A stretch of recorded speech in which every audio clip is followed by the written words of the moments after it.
Orlando attorney James Simmons and his wife know the pain of COVID-19 personally. A family member in New Orleans was overcome by the novel coronavirus, and this unexpected death motivated Simmons to launch the Feed the ER project to help others in the Orlando area.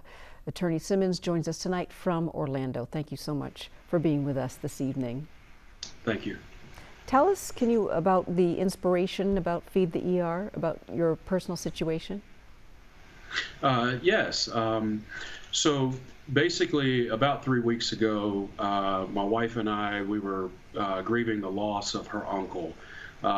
He was a small business owner in New Orleans, kind of built a niche for himself, and he contracted COVID-19 and unfortunately passed. During that grieving process, we got a phone call from a colleague in Tampa who works at a personal injury firm there.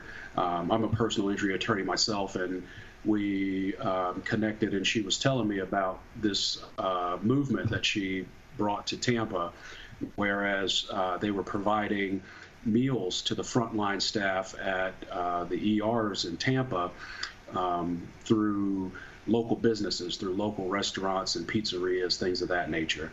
And so when she told me about this, it kind of hit us like a hammer, because it's a twofold goal here. We're trying to support local businesses to put some food on their table, keep their lights on, but also showing the front lines our support and our love for all the time and the risk and the exposure that they're putting themselves through to protect us. And so I banded together with a couple local businesses in town, and we kind of started getting some corporate sponsorships together, some money in, connecting with local restaurants in town, and partnering with some hospitals in the area so that we can get this effort moving forward.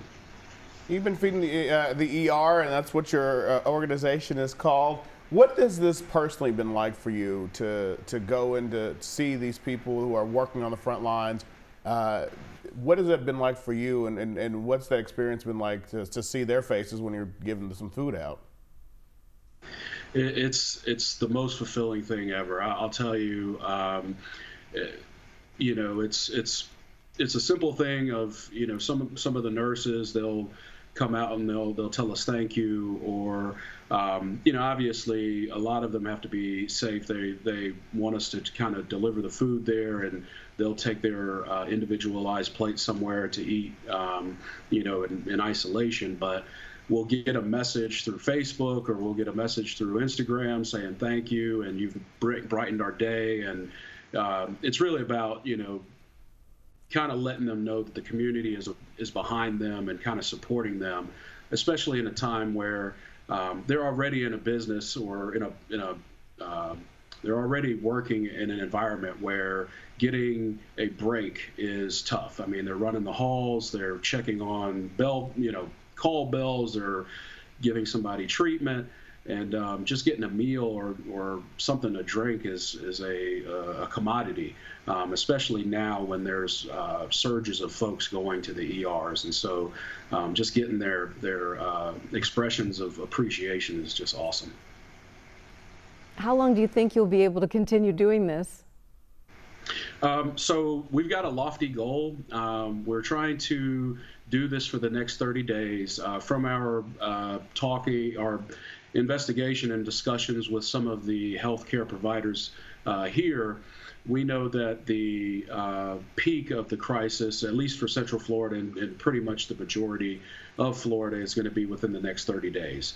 And so our goal is to do this for 30 days. We would like to provide meals to 20 different hospitals in Central Florida. The outpouring of support and donations are obviously not only a blessing, but we're also excited because we're forecasting to maybe even extend that into another 30 days. And hopefully we'll kind of spread this amongst other parts of the state.